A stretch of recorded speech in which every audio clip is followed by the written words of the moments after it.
toughest thing about ice fishing for me is the short bite windows.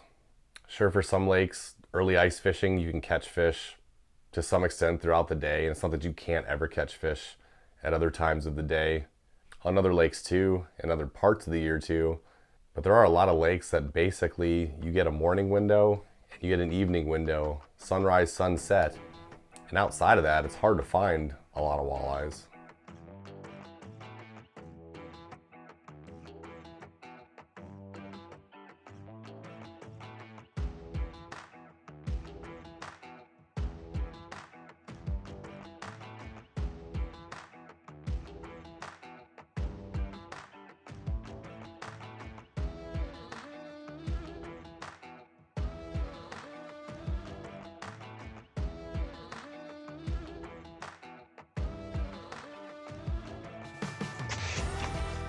I think that might be a nice fish too, guys. Am I in your way? Nope. There's another one right here, Andrew. Top. No, that is the fish coming up. That's a nice fish. Yeah, it is. Well, what's happening, fisher people? Uh-oh. Watch that dead stick. Yep. You might be stuck in it already. We're out here in Leech Lake, Minnesota, and it's been a hard grind scouting for some fish. But we finally got something on the line. We got a walleye. It is a walleye, in fact. It is a nice walleye. Came out of nowhere to hit that rattle spoon. It's a fat boy. A fat Minnesota eye on the Northland buckshot. I'm fishing with my buddy Brad Byer. We go way back, and his brother-in-law Andrew. We're hoping there's more of this to come tonight because it's been a grind.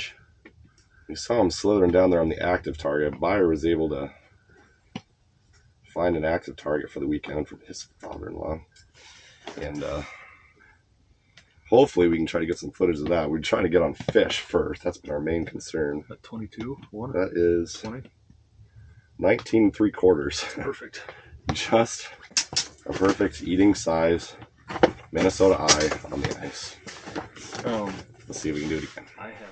I'm the type of person that thrives on feedback and trying a bunch of different spots and trying to find fish and moving a ton when I'm in my boat. And when you have those short bite windows, you just don't have that luxury. Like, you got to pick a spot that you think is going to work in the morning. You got to pick a spot you think is going to work in the evening. And if you're fishing a new lake that you haven't really been to before, it takes a long time within that parameter to find fish and get on fish, because there's just not a lot you can do in the middle of the day. You can look at the map and try to find good spots that look good, but if the fish aren't there and active, you don't get a lot of feedback to what you're trying to do until they actually start to move in at one of those peak periods. I do have some experience on Leech Lake. I fished it twice before. I fished it once when we first got our boat, my dad and I, together, like 7 or 8 years ago, and then I fished 4 years ago. We were muskie fishing primarily, and then bailed on that and tried to catch some walleyes and had some success for a day and a half. Caught some really nice fish, but I really don't know the lake all that well, to be honest. And it's a big, massive lake. And we were deciding to focus on the Walker Bay area. It's a little smaller part of the lake that does have a large population of fish to itself. That's a little more contained, especially when you're ice fishing and you don't want to spread yourself too terribly thin. We had a few waypoints to go on from previous trips, but then we also explored a few new spots, and thankfully they had some roads paved out there. You know, it was middle of January, second week of January, ice was 16, 17, 18 inches.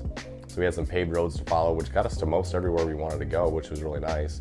So the first night that we were out here ice fishing, we got there at like 3 in the afternoon on the ice and just decided I want to go back to one of those spots that was really good for me when I was in the boat with my brother and see if some fish showed up on that deep rock reef ice fishing, and put our shack in about 24, 25 feet of water, something like that, right on the edge of the reef where it started to drop off. We saw 5 fish come through on active target. Nothing actually bit. Okay, so we kind of wrote that spot off for the rest of the week. Then we had 2 full days of fishing. We didn't really take advantage of the morning, but one morning we decided to fish the shallow weeds for perch and hope to get a few walleyes and pike. The other morning we didn't get up super early because we were coming off an evening fish, and I think we missed the window in the morning, honestly. So that second day, we eventually found a spot that was right on the edge of a big flat, following the break line where it started to break off into super deep water. We basically hit a little plateau that was in about 21, 22 feet of water under the ice. If you factor the 18 inches of ice, maybe you're closer to 24 feet. And right about 2:30 to 3 o'clock, we started to see some fish move in because it was kind of an overcast day. And I caught one really nice walleye that was about 20 inches. And that fish came in fast, hit hard. We're like, okay, this is a good sign of things to come. We got a live fish on the active target. Come on, baby. It's pretty close to the bottom, too. There's two. There's one on the left side, too. Oh, there's two fish, yeah. He's moving in. Towards Andrews. Come on. Eat that, baby. Somebody set a hook. Where'd they go? The first one bit pretty quickly once he came in. Here and gone. 20 to 4. It's getting close to that time. He's on my flasher.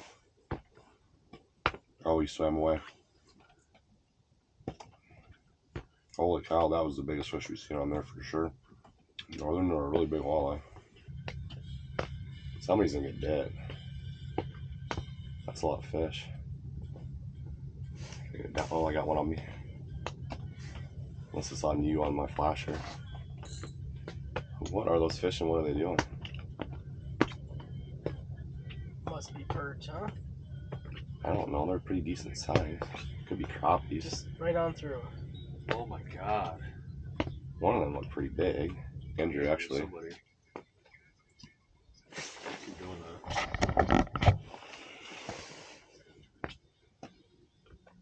He's still in there? See him. Huh. Just What the heck? at it. Where'd you go, fishy? Disappeared. Are you still hanging around somewhere close? Far right side, flying away. He's got to bite somebody, doesn't he? Going over you now. Come on, fish. Take somebody. Why are we seeing so many fish come through in here and not eating after that? One in the middle of the afternoon. High flyers, what are they?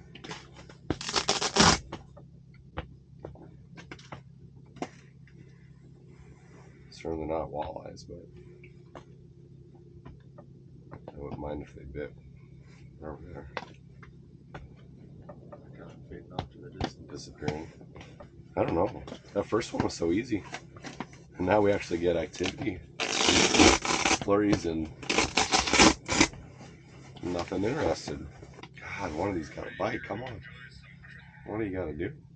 Most non-committal fish of all time. Well, as the evening progressed, we saw probably 25 to 30 more fish move in on active target and through the flasher and that kind of stuff. Never got another bite the rest of the night. Fished until 6:30, 6:45, something like that, and then stopped seeing fish and just kind of packed it in. So the next day we're trying to decide what to do after that. That was when we decided to fish perch in the morning and hopefully maybe get some shallow walleyes, but that didn't happen. And then in the evening we were debating what to do. Do we try a new spot? Do we go back to a spot? It was kind of the last day we had, so we thought let's just go back to where we saw those fish and hope maybe they bite better the next time around. Then the question was, do we set up in the same spot? Or do we try to go a little deeper, a little shallower? Well, the fish had stopped moving through earlier than we expected. We saw the fish the first night a little later than we saw them after dark on the second day. So we thought maybe they moved up a little shallower than where we were sitting. And that's why things kind of seemed to end early. So we set up in about 18, 19 feet. Chasing walleyes again. And we decided to go to the same spot, but try just a little shallower. Because we had a lot of activity, like 4:30 for a half hour. It's 3:40. And then we expected a lot more activity 5 to 6, and it was kind of empty for a while. And we were starting to wonder if maybe the fish pushed shallower than we did. Well, what time is it now? 20 till 4. 20 to 4. We just saw 5 or 6 decent sized fish move in, and then a pretty large fish that looked like a big walleye to me on the active target. I didn't expect to see anything up here in 18 feet yet already, but I think we're gonna stick it out here. And I'm hoping maybe tonight they're just in a different mood. We thought about trying a brand new spot, but we're like, we don't have enough time to run all the way around the lake and hope that there's fish on a different spot. We got to go where we know the fish we're moving into and hope they eat. So out of curiosity, I just ran outside the tent into our 25-foot hole, dropped it, 5 seconds later, hooked into a nice fish. Went to pull the transducer, got off. It got later and later and later, and just fish were just not coming through. And finally I decided I'm gonna go out and I'm gonna go punch a hole, not only in the 22 feet, but I'm gonna punch it in 25. It was clear and sunny that day in the afternoon. Maybe they're just not gonna come in that far. Well, sure enough, I punched a hole in 25 feet, dropped it down, and in 3 seconds I got a fish on the flasher, and in another 5 seconds it hit.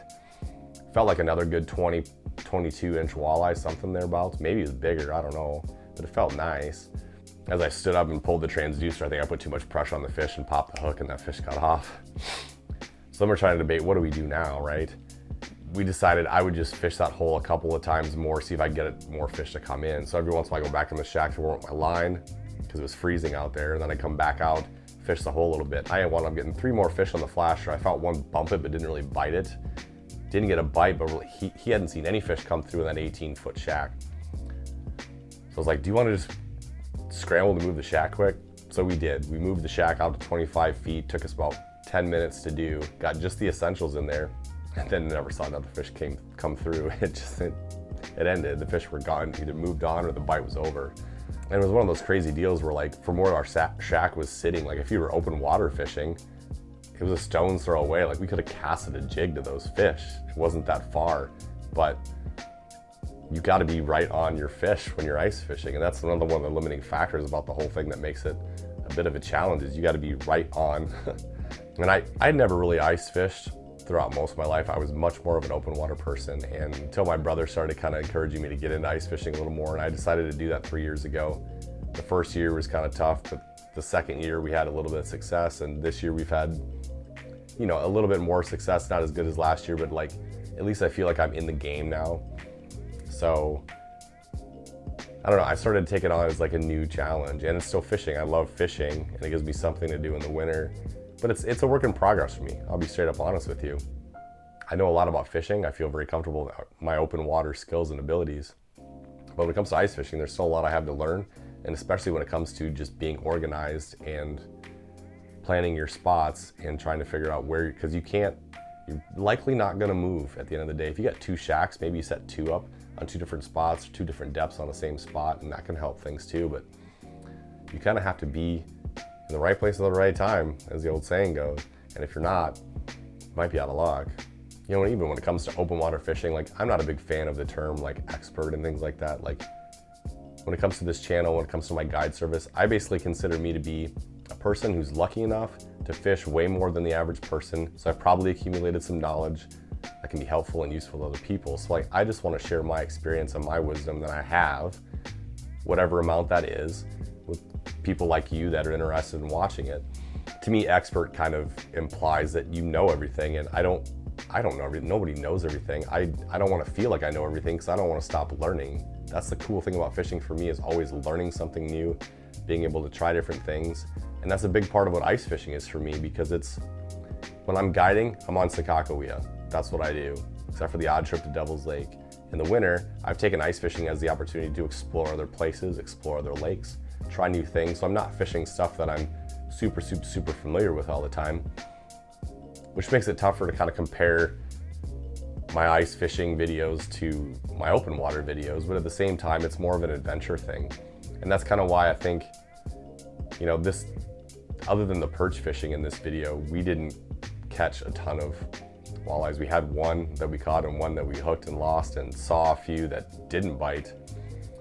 So then you think, what can you turn it into for a video? Well, I figured it'd be more of like a lessons learned sort of video, more of a vlog style video, which is why I'm sitting here talking to you and also showing some footage, because there's still some value in there, hopefully. Like by the end of that trip, I feel like if we had a 4th day and a 5th day perhaps, that we could have had some better success. I think what we figured out basically was, even in the evenings, most of the fish didn't come super shallow. We were focusing on Walker Bay, for example. It's a deeper part of the bay. I think the main lake, which isn't as deep, probably fishes differently. You can probably find fish shallower in that main lake. In Walker Bay, they seem to more focus on the humps and some of those break lines and points. But they only really came up to that, you know, factoring in the ice, 24 to 28 feet. And as we look back at some of the fishing reports for Walker Bay, that's exactly what the fishing reports were saying. So we kind of dialed into the same place eventually in the end. I think if we had a chance to fish that spot, I would have focused on that 25-foot hole. We would have stayed around that area more often. Maybe put out a tip up, maybe have a guy, you know, jigging outside the hole again until we're right on it, set up halfway, and then if we need to move the shack, we can move the shack. There's some other spots I wanted to try. I think they could be just as successful as well. But the fish did seem to come into that same area both nights that we fished it. As a matter of fact, actually, we planned on fishing a fourth day, just kind of a half day in the morning. But then a little bit of snow kind of moved in the area. We had a long trip back home, so we decided to get out ahead of that and not get stuck in too much slow drive. Wound up being fairly slow driving anyway. Yeah, we didn't get that last one more morning. Would that morning have been the deal had we had it figured out, and that would have, you know, kind of saved the trip for us or whatever? It's hard to say. I don't know, but I definitely would have set up on that same spot, 25 feet of water. I definitely would have liked to see if the morning bite was better and maybe longer in duration than the evening bite. I've seen that on a lot of lakes, especially Clear Lake, Iowa, which I ice fish probably the more than anywhere else. The morning bite tends to be a little better oftentimes and last a little longer. So the evening bite, usually more like a half-hour, hour-long window, which you definitely got to be right on it. You might have a chance to actually move some spots in the morning bite. So I definitely wish we had that chance to fish that morning bite on Leech Lake, but you know, it is what it is. And it was still a great time hanging out with friends, still a great time being in the hunt, looking for fish. The perch fishing definitely made things a little better, that we caught some action with the perch, and we weren't skunked on walleyes. It wasn't that we never found walleyes, so it wasn't the end of the world, you know. But yeah, I think my open water videos can be a lot more, you know, how-to videos, a lot more of somebody learning from somebody that has a ton of experience, whereas some of these ice fishing videos, at least as of yet, are a little more perhaps relatable. And maybe that's why you all are watching this right now. I don't know, but it might be that you can relate to the struggle, or you just enjoy watching the adventure, the process of me learning things. So even though this trip wasn't exactly what I was hoping to get out of it, I definitely think there was a lot of things that I can take away, and it kind of became more of a scouting trip to set me up for next time that we go there. Hopefully there's something you got out of this. I know there was something that I got out of it, and if you do like these videos, ice fishing or open water, whatever it is, I would appreciate if you'd continue to hit the thumbs up button to help the videos get found. Subscribe to the channel if you feel like it. Think about maybe contributing on Patreon if you want to support the channel in another way. And until next time, I'll keep at it. I'm gonna keep my nose to the grindstone and keep working on this ice fishing thing, because I don't know, I enjoy it. I enjoy the challenge, I enjoy the adventure, and I'd like to get to the point someday where my ice fishing is, well, up to par with my open water fishing. That's the ultimate goal. So see you later, fish people.